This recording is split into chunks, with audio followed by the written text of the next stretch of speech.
School के number से messages आया, तो मुझे लगा कि स्कूल का नंबर क्लर्क के पास रहता है, तो क्लर्क मैसेज कर रही है, तो मैंने उस पर रिप्लाई दिया। फिर बाद में धीरे बात करते करते पता चला कि वो जो प्रिंसिपल के बेटे हैं उनका मैसेज था वो। फिर हाँ सरवना सर, वो कंप्यूटर में पढ़ाते थे बच्चों को भी। तो धीरे धीरे ऐसा सब, फिर बीच में केस आया कि 6 स्टैंडर्ड के लड़की लोग ने भी कंप्लेंट किया था कि वो लोग सेफ़ फील नहीं करते हैं कंप्यूटर लैब में।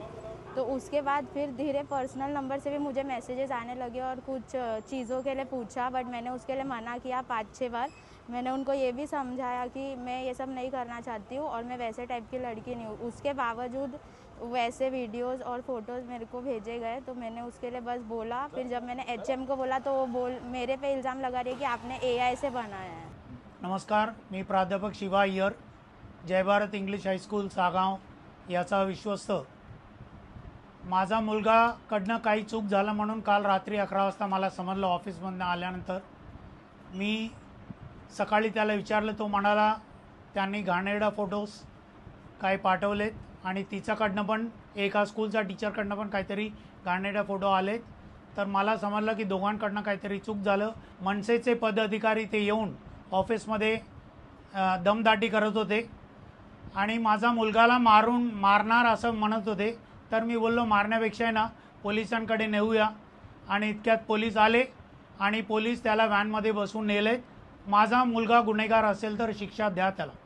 डोंबिवलीतील सागाव येथील जय भारत शाळेतील एक शिक्षिका आहेत। या शाळेचे जे ट्रस्टी आहेत अय्यर म्हणून, त्यांच्या मुलाने त्यांना अश्लील काही फोटोज आणि मेसेज करून त्यांना संबंध ठेवण्याबाबतच्या सगळ्या गोष्टी त्यांच्या व्हॉट्सअपवर पाठवल्या होत्या। बऱ्याच वेळेला बऱ्याच दिवसांपासून तो त्यांच्या मागे होता। यांचा वारंवार नकार देऊन देखील त्याची ही जी काही हॅरेसमेंट आहे ही सगळी चालू होती। आणि या सगळ्या प्रकाराला कंटाळून त्यांनी आमचे काही महाराष्ट्र सैनिक आणि पदाधिकारी त्यांच्याशी संपर्क साधून त्या लोकांनी नंतर आमच्याशी संपर्क साधला। त्यानुसार आम्ही आज जय भारत शाळेत इथे जाब विचारणा करता आलो होतो, परंतु त्यांनी आपला जो ट्रस्टी आहेत त्यांनी आपल्या मुलाला इथे त्या घटनास्थळावरून गायब केला आणि काही क्षणात पोलीस आले आणि आता पोलिसांनी त्याला पकडून पुढील चौकशी करता नेलेला आहे।